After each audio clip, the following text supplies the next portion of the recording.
अस्सलाम वालेकुम व्यूअर्स, मैं हूं डॉक्टर फहद। आई विश कि आप सब खैरियत से होंगे।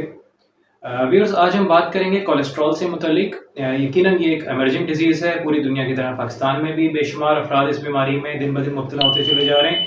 और इससे बढ़कर ये है कि लोगों में एक मिसकॉन्सेप्ट है इस बीमारी को लेके, यानी कि कोलेस्ट्रॉल का जब नाम लिया जाता है तो लोग एकदम से परेशान हो जाते हैं और कोलेस्ट्रॉल को कैटेगराइज कर देते हैं कि ये सिर्फ और सिर्फ आपके जिस्म के लिए नुकसानदेह है, जबकि हकीकत इसके बिल्कुल बरक्स है। कोलेस्ट्रॉल आपके जिस्म के लिए इंतहाई फ़ायदेमंद भी है। सिर्फ डिफरेंशिएट करने की ज़रूरत है कि किस तरह का कोलेस्ट्रॉल आप इंटेक कर रहे हैं, आया वो आपके जिस्म के लिए फ़ायदेमंद है या नुकसानदेह है।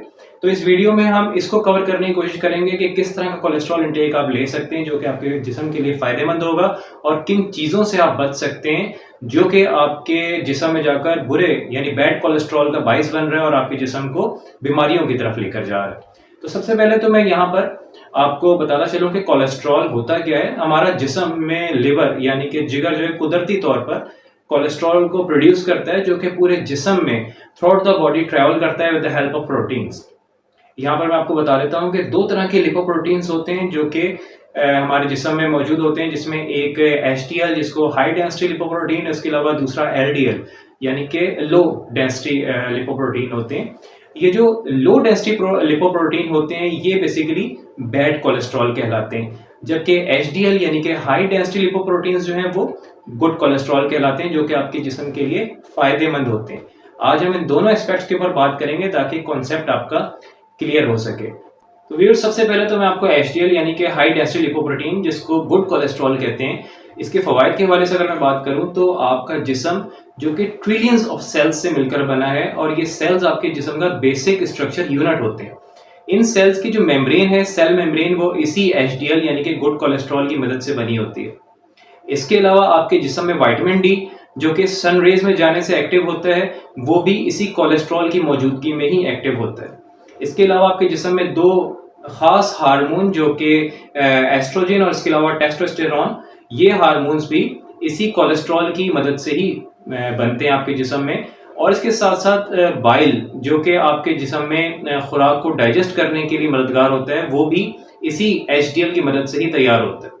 तो आपने अंदाजा लगाया होगा कि HDL यानी कि गुड कोलेस्ट्रॉल कितना बेनिफिशियल है आपके जिस्म के लिए। और एक मिसकॉन्सेप्ट है कि हम बात करते हैं कि कोलेस्ट्रॉल बहुत नुकसानदेह आपके जिस्म के लिए, तो कोलेस्ट्रॉल आपके जिस्म के लिए बहुत फायदेमंद भी है। अब यहाँ पर हम बात कर लेते हैं कि किस तरह का कोलेस्ट्रॉल आपके जिस्म के लिए नुकसानदेह है। इसमें तीन तरह के फैट्स होते हैं जो कि यूजुअली आप इंटेक करते हैं, और इन फैट्स को अगर हम कैटेगराइज कर लें तो तीन तरह की कैटेगरीज में हम उसको कैटेगराइज कर सकते हैं। यानी कि जिसमें नंबर एक आ जाता है सैचुरेटेड फैट, इसके अलावा आता है अनसैचुरेटेड फैट, और इसके अलावा ट्रांस फैट। सबसे पहले अगर मैं आपको सैचुरेटेड फैट्स के हवाले से बताऊं तो वो तमाम चीज़ें जिसमें कि गोश्त, दूध, अंडे, तमाम डेयरी प्रोडक्ट्स वगैरह जो कि सैचुरेटेड फैट्स की सोर्स हैं, इसके बारे में एक मिसकॉन्सेप्ट था कि ये वो तमाम चीज़ें हैं जो कि आपके जिस्म में बैड कोलेस्ट्रॉल का बाइस बनती हैं। लेकिन अब ये थ्योरी चेंज हो चुकी है, और according to latest guidelines of American Heart Association जो कि 2022 में पब्लिश हो चुकी है कि ये वो तमाम चीज़ें हैं जो कि बैड कोलेस्ट्रॉल का बाइस तो बनती हैं, लेकिन अगर ज़रूरत से ज़्यादा इस्तेमाल किया जाए। ये तो अंडरस्टूड है कि आप कोई भी चीज़ अगर ज़रूरत से ज़्यादा इस्तेमाल करेंगे तो आपके लिए नुकसानदेह होगी। बहरहाल ये चीज़ क्लियर हो चुकी है कि इन चीज़ों का आप रेगुलर इस्तेमाल कर सकते हैं, एक तवाज़ुन में रहकर आप इसका इस्तेमाल कर सकते हैं ताकि आपके जिस्म की जो गुड कोलेस्ट्रॉल की नीड है वो पूरी होती रहे। और अगर मैं आपको थोड़ा सा फ्लैशबैक में ले जाऊं, अगर जो हमारे बुजुर्ग थे, हमारे पुराने लोग थे, वो तो इन चीज़ों का बहुत कसरत से इस्तेमाल किया करते थे। यानी कि उनके खुराक में गोश्त, दूध, अंडे और मक्खन उनके नाश्ते का लाजमी हिस्सा हुआ करता था। लस्सी पिया करते थे वो, और वो आजकल के लोगों की तरह बीमारियों में भी मुब्तला नहीं थे। उनकी जो उम्र है वो भी हमसे ज़्यादा हुआ करती थी। तो ये चीज़ प्रूव हो चुकी है, और अब लेटेस्ट गाइडलाइंस भी इस चीज़ को फॉलो कर रही हैं कि यकीनन ये वो तमाम चीज़ें नहीं हैं जो कि आपके ब्लड प्रेशर या फिर दिल की बीमारियों का बाइस बनती हैं। दिल की बीमारियों का बाइस क्या चीज़ें बनती हैं वो मैं आगे चल के आपको बताता हूँ। दूसरे नंबर पर जो फैट्स होते हैं वो होते हैं अनसैचुरेटेड फैट्स। अनसैचुरेटेड फैट्स वो फैट्स होते हैं जो कि आपको सब्जियों में मिलते हैं। इसके अलावा बीन्स जो इस्तेमाल करते हैं, मुख्तलिफ किस्म की बीन्स में शामिल होते हैं। इसके अलावा वॉलनट में ये अनसैचुरेटेड फैट अच्छी मिकदार में होते हैं। ऑलिव ऑयल जो आप इस्तेमाल करते हैं, ऑलिव ऑयल में भी अनसैचुरेटेड फैट अच्छी मिकदार में होते हैं, और ये वो फैट्स होते हैं जो कि आपके जिस्म के लिए इंतहाई फायदेमंद होते हैं। और लास्ट ऑफ ऑल जो तीसरी तरह के जो फैट्स हैं जो कि ट्रांस फैट्स कहलाते हैं, ये वो फैट्स हैं मेनली जो कि आपके जिस्म के लिए नुकसानदेह हैं। अभी जैसे मैंने भी आपसे ज़िक्र किया कि हमारे जिन बुज़ुर्गों की मैं बात कर रहा था, वो तमाम ये चीज़ें तो खाया करते थे, यानी कि सैचुरेटेड फैट्स का तो इस्तेमाल किया करते थे, लेकिन उनके ज़माने में ये ट्रांस फैट्स में जो खुराक आती है, वो इसका इस्तेमाल नहीं करते थे। हमारा मसला क्या है कि हम सैचुरेटेड फैट्स से तो अपने आप को हमने बचा लिया, यानी कि गोश्त, दूध, अंडों से तो हमने अपने आप को निकाल लिया, लेकिन ट्रांस फैट्स में अपने आप को एंगेज कर लिया। अब ट्रांस फैट्स में क्या-क्या चीज़ें आ जाती हैं? इसमें फ्राइड आइटम्स, खासतौर पर मैदे से बनी हुई अशिया, इसके अलावा तमाम बेकरी आइटम्स जिसमें कि पेस्ट्रीज, कुकीज़ वगैरह शामिल हो जाते हैं, मिठाइयाँ, आइसक्रीम वगैरह इसमें शामिल हैं। इनका इस्तेमाल आप ना करें। ये वो तमाम ग़िज़ाएँ हैं जो कि बैड कोलेस्ट्रॉल का बाइस बनती हैं आपके जिस्म में, और ये वो तमाम बैड कोलेस्ट्रॉल्स हैं जो कि आपके जिस्म में, आपकी आर्टरीज़ में, यानी कि ब्लड वेसल्स में जाकर वक्त के साथ साथ स्टोर होता रहता है और वहाँ पर खून की रवानी में रुकावट का बाइस बनता है, जिसकी वजह से हार्ट अटैक और स्ट्रोक जैसी बीमारियां सामने आती हैं। तो लिहाजा इन ग़िज़ाओं का इस्तेमाल मैं ये नहीं रिकमेंड करूँगा कि कम कर दें। आई सजेस्ट कि इन ग़िज़ाओं का इस्तेमाल ख़त्म कर दें, जिसमें ख़ास तौर पर एक काबिल ज़िक्र कोल्ड ड्रिंक्स भी, यानी कि सॉफ्ट ड्रिंक्स शामिल हैं। इनका इस्तेमाल आप बिल्कुल ना करें, क्योंकि इनके इस्तेमाल से आपके जिस्म को सिर्फ और सिर्फ नुकसान होता है और फ़ायदा कोई भी नहीं होता। अब यहाँ पर मैं आपको स्पेशली जो है ना 4 चीज़ें बताना चाहूँगा जो कि अमेरिकन हार्ट एसोसिएशन की रिकमेंडेशंस हैं कि अगर आप इन 4 चीज़ों को फॉलो कर लेते हैं तो आप हमेशा हमेशा के लिए कोलेस्ट्रॉल से बच सकते हैं। इसमें सबसे पहले नंबर की चीज़ जो है वो ये है कि आप उन ग़िज़ाओं का इस्तेमाल करें जो कि अच्छी मिकदार में गुड कोलेस्ट्रॉल के हामिल हैं, यानी कि ऐसी ग़िज़ाएँ इस्तेमाल करें जिसमें कि आपके वेजिटेबल्स शामिल हैं, आपकी बीन्स शामिल हैं, ऑलिव ऑयल है, और कम मिकदार में आप गोश्त, अंडे वगैरह भी इस्तेमाल करें ताकि अच्छी मिकदार में आपके गुड कोलेस्ट्रॉल आपके जिस्म में जाए और आपका जिस्म अच्छे तरीके से अपनी कारकर्दगी सरअंजाम देता रहे। और इसके बाद दूसरे नंबर पर जो चीज़ रेकमेंड की जाती है वो है वॉक। अगर आप ज़्यादा एज में हैं तो आप वॉक करें, अगर आप यंग एज में हैं तो रनिंग करें, एक्सरसाइज करें, जिससे आपके जिस्म में बैड कोलेस्ट्रॉल की मिकदार कम होती चली जाएगी और गुड कोलेस्ट्रॉल जो है वो मेंटेन रहेगा। इसके बाद तीसरे नंबर पर जो चीज़ रेकमेंड की जाती है वो है वेट लॉस, यानी कि अगर आप अपना वजन कम कर लेते हैं, अगर आपका वजन 100 kg है फॉर एग्जांपल, अगर इसको 10% आप कम कर लेते हैं, 90 kg पर आ जाते हैं, तो अल्टीमेटली आप एक खातिर खा फर्क महसूस करेंगे कि आपके जिस्म में जो बैड कोलेस्ट्रॉल्स के लेवल्स हैं वो काफ़ी हद तक कम हो गए। और इसके अलावा चौथे नंबर पर जो अहम चीज़ है वो है स्मोकिंग। आप अगर स्मोकर हैं तो आपको स्मोकिंग जो है अपनी ग्रेजुअली ख़त्म करनी चाहिए, क्योंकि स्मोकिंग किसी भी सूरत में आपके जिस्म के लिए फ़ायदेमंद नहीं है। ना सिर्फ वो आपके लिए नुकसानदेह है, बल्कि आपके हल्का अहबाब में, आपके फैमिली मेम्बर्स में जो लोग मौजूद हैं, ये उनके लिए भी नुकसानदेह। इनिशियली आपके लिए सिगरेट छोड़ना इतना आसान नहीं होगा यकीनन, लेकिन आप इसको ग्रेजुअली कम कर सकते हैं, जो कि प्रैक्टिकली पॉसिबल भी है। मेरे हल्का अहबाब में कुछ लोग हैं जिन्होंने सिगरेट को छोड़ा है और वो बगैर सिगरेट की ज़िंदगी गुजार रहे हैं। जो स्मोकर्स होते हैं उनको ऐसा लगता है कि सिगरेट के बगैर ज़िंदगी गुजारना बहुत मुश्किल है, तो लेकिन आप चाहें, अगर आपकी विल पावर इतनी स्ट्रांग है तो आप बिल्कुल इसको छोड़ सकते हैं। आप इसको ग्रेजुअली कम करें, एक साथ नहीं छोड़ सकते, आप इसको ग्रेजुअली कम करें और वक्त के साथ साथ इनकी तादाद को कम करते चले जाएं, और एक टाइम आएगा कि आपके जिस्म की नीड जो है उसके मुताबिक डेवलप हो जाएगी। ये नीड आपने ही उसकी डेवलप की थी सिगरेट पीने की, तो आप ही इसको ख़त्म भी कर सकते हैं। तो ये अल्लाह ताला ने आपके जिस्म में ऐसी फ्लेक्सिबिलिटी रखी हुई है कि ये हर माहौल में अपने आप को कन्वर्ट कर लेती है। तो अगर आप चाहेंगे तो आप इसको छोड़ सकते हैं। तो ये चौथे नंबर की चीज़ थी, तो इसको अगर आप फॉलो कर लेते हैं तो आप कोलेस्ट्रॉल से बच सकते हैं।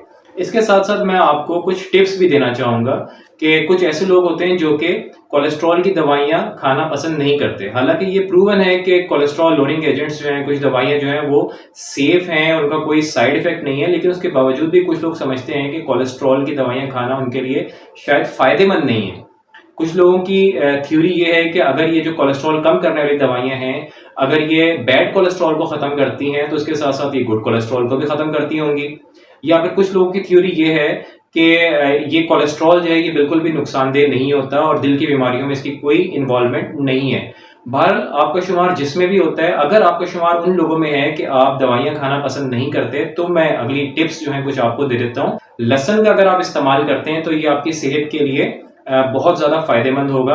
लहसुन बेसिकली एक बल्ब की सूरत में होता है और इसके इर्द गिर्द जो है चारों तरफ छोटे छोटे क्लोव्स होते हैं जिन्होंने जकड़ा हुआ होता है इसको। इसका एक क्लोव जो है इसका एवरेज तकरीबन वजन 6 से 8 ग्राम होता है, और यही रिकमेंडेशन है कि अगर एक हेल्दी ह्यूमन या फिर कोई ऐसा शख्स जिसको कोलेस्ट्रॉल का मसला है, बैड कोलेस्ट्रॉल ज़्यादा है, उसके अंदर एलडीएल की तादाद ज़्यादा है, तो अगर वो रोज़ाना एक क्लोव यानी कि एक पीस उसका अगर इस्तेमाल कर लेता है तो उसके अगले 2 से 3 महीने के अंदर उसके कोलेस्ट्रॉल में कमी वाक़या होती है। कुदरती तौर पर अल्लाह ताला ने इसके अंदर एक सिस्टम रखा है, क्योंकि ये आप जब इसको खरीदते हैं तो इसके अंदर कोई बहुत ज़्यादा स्मेल नहीं होती, लेकिन जैसे ही आप इसको खोलते हैं, इसका ये क्लोव इसका अलहदा करते हैं, तो इसके अंदर एक सल्फर कंपाउंड होता है जिसको एलिसिन कहते हैं, ये एक्टिव हो जाता है और जब आप इसको छील लेते हैं तो ये एक्टिव होने के बाद ये अपनी अफादियत इसकी जाहिर होती है। आप इसका इस्तेमाल कर सकते हैं और एक साथ आप इसको छील कर अपनी फ्रिज में स्टोर कर लें। वक्त गुजरने के साथ साथ इसकी शक्ल जो है ब्राउनिश होती चली जाएगी, तो इसकी अफादियत बढ़ती चली जाएगी, कम नहीं होगी। ये चीज़ याद रखिएगा। लिहाजा अगर आप अच्छी मिकदार में खरीद के उसको छील के अपने फ्रिज वगैरह में स्टोर कर लेते हैं तो वक्त के साथ साथ इसका कलर जो है ब्राउनिश होता चला जाएगा। तो परेशान होने की जरूरत नहीं है, ना ही इसको डिस्कार्ड करने की जरूरत है। जैसे जैसे ब्राउन होता चला जाएगा, जिसको कहते हैं कि पुराना लहसन, जैसे जैसे पुराना होता चला जाएगा इसकी अफादियत मजीद बढ़ती चली जाएगी। तो रोजाना एक लहसन आप इस्तेमाल करें और इसकी जो सबसे बेहतरीन इस्तेमाल करने का तरीका ये है कि इसको आपने सुबह निहार मुंह यानी नाश्ते से पहले इस्तेमाल करना है। एक अदद कच्चा लहसन उसको आप छील लें, उसका जो क्लोव है, और छीलने के बाद उसके 2-3 छोटे पीस कर लें और उसको आप चाहे तो निगल लें या फिर उसको चबा के इस्तेमाल कर लें और उसके बाद अपना रेगुलर नाश्ता वगैरह कर सकते हैं। आधे घंटे के बाद इसके साइड इफेक्ट के हवाले से भी मैं बात कर लेता हूँ कि कुछ लोगों को कुछ इसके प्रॉब्लम्स भी आ सकते हैं, यानी कि कुछ लोगों को लहसुन खाने से स्किन एलर्जीज वगैरह होती हैं। तो ऐसे लोग तो एक्सेप्शनल केस हैं, वो तो बिल्कुल इसका इस्तेमाल ना करें, क्योंकि अगर उनको एलर्जी वगैरह है तो वो कैसे इस्तेमाल करेंगे। लेकिन अगर कुछ लोगों को प्रॉब्लम है कि लहसुन खाने से, चबा कर खाने से या फिर इवन के निगल लेते हैं तो भी उनको एक स्मेल आती है उनके मुंह से, तो उसका मैं सोल्यूशन आपको दे सकता हूँ। उसका हल ये है कि आप एक दही का प्याला उसके ऊपर इस्तेमाल कर लें या फिर एक पानी दूध का गिलास, आधा या एक गिलास आप दूध उसको पी लेते हैं, तो ये जो लहसुन की बैड स्मेल है वो खत्म हो जाएगी। इस तरह से जो लहसुन की अफादियत है वो भी आपके जिस्म को पहुंच जाएगी और इसके साथ साथ जो आपको बैड स्मेल का इशू है वो भी खत्म हो जाएगा। इसको वो लोग भी इस्तेमाल कर सकते हैं जो कि एक हेल्दी लाइफ गुजार रहे हैं, बल्कि इसके साथ साथ वो लोग भी इसको इस्तेमाल कर सकते हैं जो कि कोलेस्ट्रॉल की बीमारी में मुब्तला हैं। बस आप अपने डॉक्टर से एक दफा मशवरा जरूर कर लीजिएगा, क्योंकि जो आप कोलेस्ट्रॉल कम करने वाली दवाइयां इस्तेमाल कर रहे हैं वो भी यूजुअली आपके खून को पतला करती हैं, और जबकि लहसुन की भी अफादियत यही है कि आपके खून को पतला करता है। लिहाजा अगर आप अपने डॉक्टर से मशवरा कर लेते हैं तो आपकी जो दवाइयां उनकी मिकदार को कम किया जा सकता है, ताकि आप ज्यादा से ज्यादा लहसुन के फवाइद को हासिल कर सकें। उम्मीद है कि आज की वीडियो आपके लिए बहुत ज्यादा फायदेमंद रही होगी और कोलेस्ट्रॉल की मैनेजमेंट में आप काफी ज्यादा जो आपकी क्यूरीज थी आपके माइंड में वो काफी हद तक रिजॉल्व हो गई होंगी। अपना और अपने अहल वाल का ख्याल रखिएगा। अस्सलाम वालेकुम।